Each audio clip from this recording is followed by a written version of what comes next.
I'm Emily, a 25-year-old who had been living a quiet, unremarkable life with my boyfriend Mike. Our relationship, which had started back in college, felt more like a familiar routine than a passionate romance. We often argued, mainly about Mike's lack of interest in planning for the future or his late-night gaming marathons, which left me to sleep alone. We were constantly skirting around the big question of our future without ever really addressing it. It wasn't that we didn't care for each other. It's just that somewhere along the way, we stopped making an effort. My parents, Sue and George, were the polar opposite of us. Married for over 30 years, they still shared loving glances and private jokes, their bond seemingly unbreakable. They were the ideal I aspired to find for myself, even if it wasn't going to be with Mike. On the evening of the crash, I remember arguing with Mike about something as trivial as unsorted laundry. He had promised to handle it. But as usual, the promise was as empty as the laundry basket was full. "Can't you just do one thing you say you're going to do?" I asked, my frustration evident. "It's just laundry, Em. It'll get done eventually," he replied, his attention fixed on his computer screen. The argument fizzled out, as they often did, leaving the deeper issues unresolved. Later, as I sat in the back seat of my parents' car, their warmth and laughter provided a soothing balm to the residual frustration from the argument. They were celebrating another year of Mom's life, and their joy was infectious. Then, in an instant, everything changed. Headlights collided with the sound of metal on metal, and everything went black. When I woke up, the antiseptic smell of the hospital and the relentless beeping of the heart monitor were the first things I noticed. The doctor's words were clinical and detached, but the message was clear. My parents didn't survive, and my legs, once taken for granted, might never carry me again. The truth settled like a stone in my stomach. I was terrifyingly alone. Mike, who had just argued with me about laundry, was now my only connection to a life before the crash. The life where my biggest worry was whether he'd sort the whites from the colors. As the reality of my parents' absence and my potential paralysis began to sink in, a hollow despair took root. The future, once a landscape of possibilities, now felt like a barren field. The hospital room was a bubble where time moved too quickly and not at all. After what felt like an eternity of white walls and echoing silence, Mike walked in, his parents Janet and Bob a step behind him.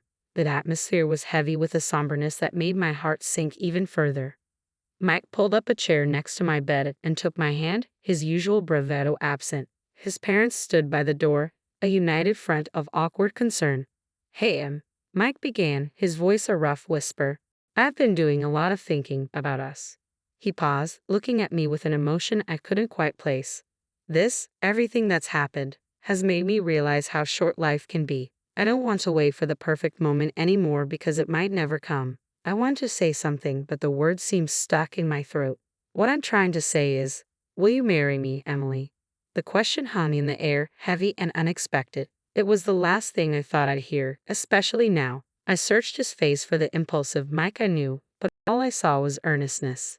Janet stepped forward, her hands clasped. "We want you to be a part of our family, Emily. We'll take care of you, and it's not out of pity," Bob added quickly.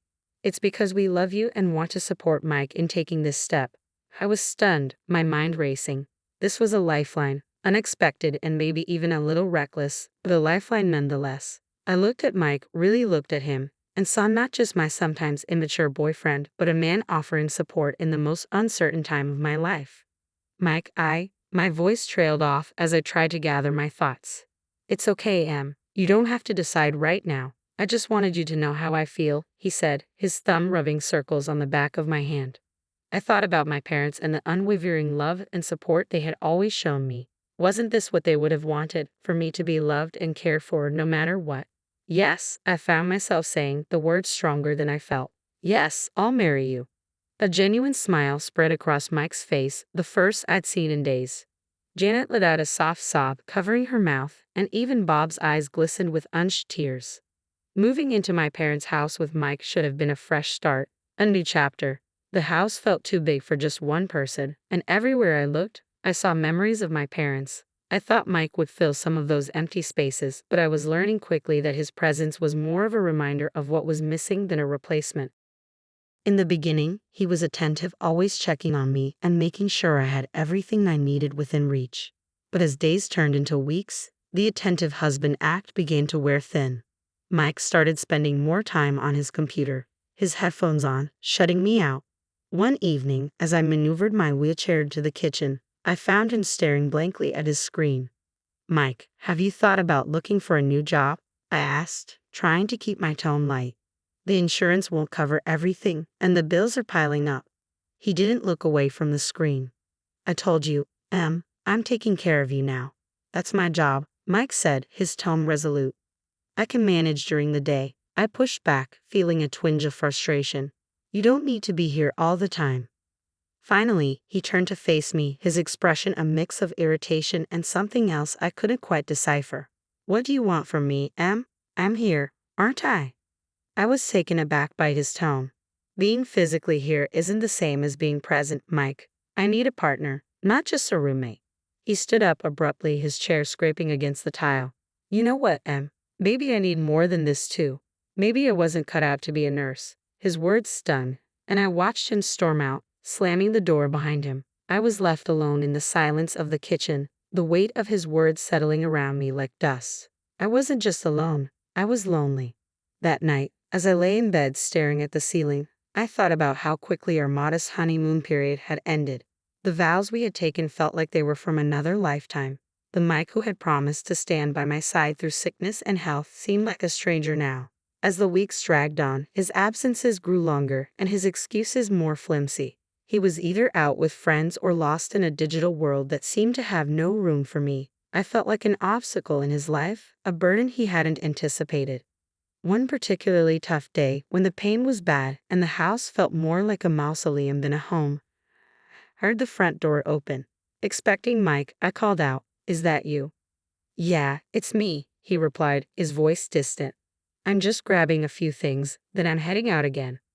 I wheeled myself to the hallway and watched as he rifled through a drawer for his keys. "Going out with friends?" I asked, trying to mask the hurt in my voice. He paused, keys in hand, and sighed. I need some space, okay? It's not easy for me either." I nodded, biting back tears. "I know. I just thought we could spend some time together, like we used to." He shrugged, avoiding my eyes. "Maybe when things settle down a bit, I got to go." The house felt emptier with each passing day, a vast space filled with silence and the ghosts of better times. It wasn't just Mike's absence or the void left by my parents' voices. It was the small things that started to go missing. A vase my mother loved, a silver frame holding a family photo, a painting that used to hang in the hallway.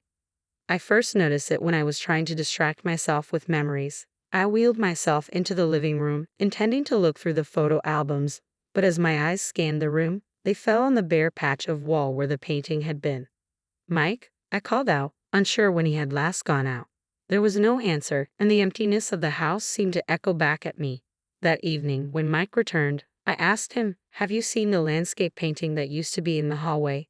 He barely glanced up from his phone. "Oh, that old thing. It was getting dusty, and I figured we could use the space for something else." Something about his casual dismissal didn't sit right with me, but it was my mom's favorite, I said, a tremor of unease in my voice. He shrugged, his attention still half on his screen. "We can get another painting. It's no big deal." But it was a big deal. The items that went missing next were unmistakable, things that had been in my family for years. One afternoon, I caught Janet, Mike's mom, in the act. She was bustling around the living room with a big black garbage bag. "Janet, what are you doing?" I asked, my voice sharp with alarm. She jumped, a guilty flush creeping up her neck. "Oh, just some spring cleaning, dear. This place is cluttered with so many old things." "But those are my things," I protested, my heart rate picking up. "Oh, we're just making things nicer for you," she said sweetly. "You'll thank us later." I watched her like a hawk every time she visited after that, but the thefts became sneakier, more calculated. And every time, the sense of violation deepened. When I brought up the missing items, I was met with reassurances that it was all in my best interest. One night, lying in bed while Mike scrolled through his phone, his new nighttime ritual, I said, "Mike, your parents have been taking things from the house." "My things?" He didn't look up. "Mom's just trying to help. You know she's got a knack for this sort of thing." "Help?" I echoed, disbelief coloring my tone.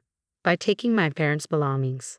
He sighed, finally setting his phone down and turning to face me. "Look, They think we should be looking forward, not backward. They're just trying to lighten your load. I wanted to scream, to rage against the violation and disrespect, but I was exhausted, tired of fighting, tired of questioning my own sanity. This isn't what I want, I whispered, the fight draining out of me. Mike reached over and patted my hand, a gesture that felt more patronizing than comforting. Try to get some sleep, things will look better in the morning. I couldn't take it anymore. I confided in Anna, my closest friend and a massage therapist who had been helping with my rehabilitation. Her visits were one of the rare sources of relief I had. Anna, I said as she worked on my stiff muscles, things are going missing around the house. And I can't shake the feeling that Mike and his parents are behind it. Anna paused, her hands stilling on my shoulders. Have you talked to Mike about this? I have, I said, but he just brushes it off, saying his parents are helping us by decluttering. Anna's brows furrowed with concern. That doesn't sound right, Em. Do you want me to do something? Maybe come by more often and keep an eye out. The idea sparked something in me. Could you help me set up a camera or something to record what's going on when I'm not in the room? Anna nodded with determination. I'll bring something over tomorrow. We'll get to the bottom of this. True to her word, Anna returned the next day with discreet recording devices, which she placed in strategic locations around the house. It felt like something out of a spy movie, and if I weren't so desperate for the truth, I might have laughed at the absurdity of it all. A few days later, Anna came back with the recordings. We sat down to listen, and as Mike's and his parents' voices filled the room, the blood in my veins turned to ice. Their scheme unfolded through their casual conversation. Once we get her committed, the house and everything in it will be ours, Mike's voice said, clear and cold. Yeah, the place will sell for a fortune. And all those antiques. Pure profit, his mother added, her tone greedy. We just need to make sure Emily doesn't catch on before we have everything in place, his father chimed in. Tears streamed down my face as I listened to their betrayal. The people who had promised to care for me, to be my family, were plotting against me. Anna's hand gripped mine tightly, her voice laced with anger. We have to do something, Em. I wiped my eyes, the sorrow quickly giving way to a steely resolve. We will. I'm not going to let them get away with this. The morning after listening to the recordings, I tried to act normal, but every word they said and every smile they gave felt like a lie. It was during breakfast when the full weight of their deceit settled in. I noticed something was wrong when the usual city noise that drifted through the open window was absent. I wheeled myself over to investigate, only to find that the ramps that allowed me access to the garden were gone. Mike, I called out, panic lacing my voice. Where are the ramps? He came into the room, feigning ignorance. The ramps? Oh, they were looking a bit worn. I thought they needed fixing. I stared at him, trying to process the betrayal. And you didn't think to tell me? How am I supposed to get around? His gaze was evasive as he shrugged. I just thought you'd be safer inside for now, until we get new ones. The room felt like it was spinning, and it wasn't due to my injury. Safer or trapped? The words slipped out before I could stop them. He didn't respond, just turned and walked away, leaving me seething with anger and helplessness. Later, when I asked Janet about it, she was syrupy sweet with false concern. We're just looking out for you, dear. We wouldn't want you to have an accident, she said, touching my shoulder with a faint, insincere tenderness. I pulled away from her touch, feeling the sting of their deceit. I didn't realize needing ramps qualified as a hazard, I replied, my voice steady but my insides trembling. Janet's eyes hardened for a moment before she regained her composure. We're just trying to help, Emily. It's for the best. That night, as I lay in bed, the darkness felt oppressive. Mike was out again, probably drowning his guilt in cheap beer and fleeting thrills. I reached for my phone, its screen a small beacon in the dark, and dialed the emergency number Anna had given me. Anna, I whispered when she picked up. They've removed the ramps. I'm literally trapped in my own home.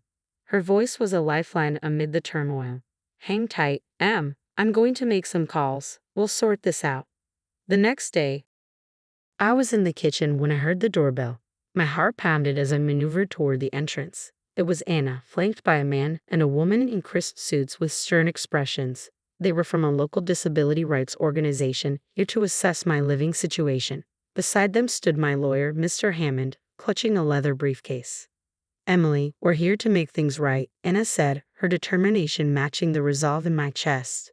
Mr. Hammond stepped forward. We need to establish the facts first. Emily, I'll need to see the house and check against the inventory of your parents' belongings.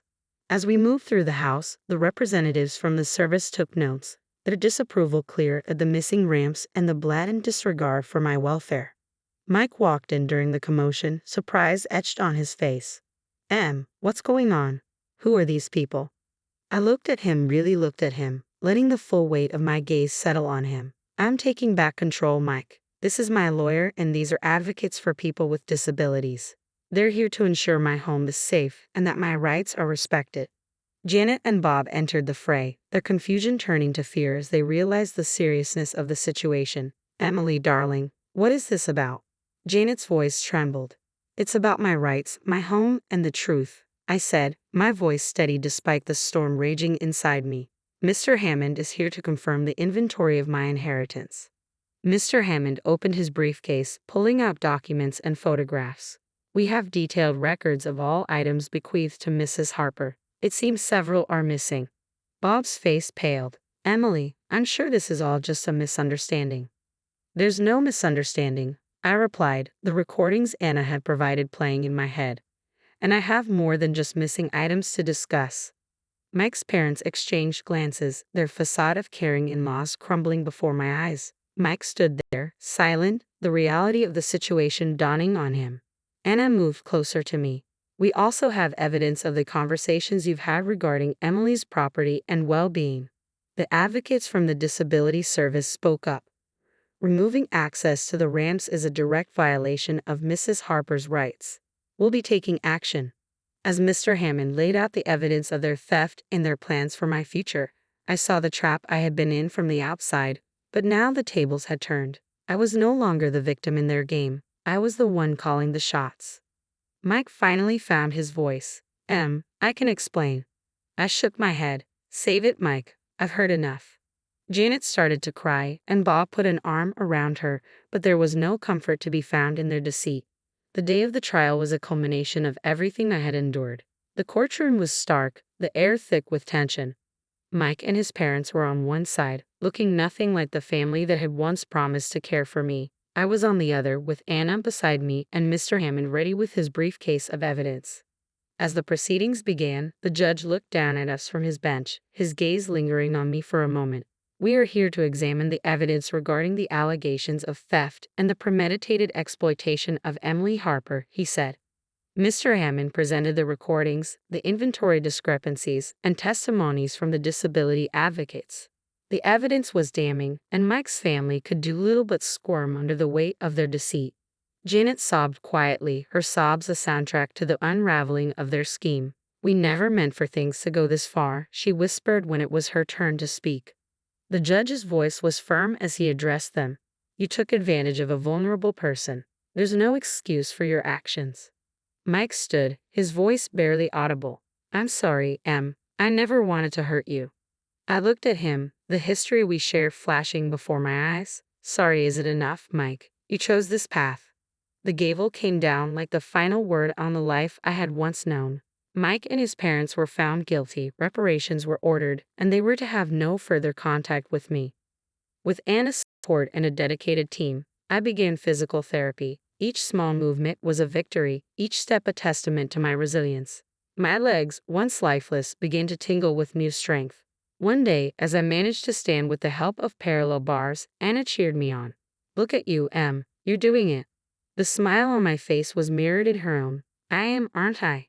The joy bubbled up from a place I thought had been broken beyond repair. I moved forward, one day at a time. The house, once a mausoleum of my past life, was slowly transformed back into a home, a sanctuary where I healed and grew stronger.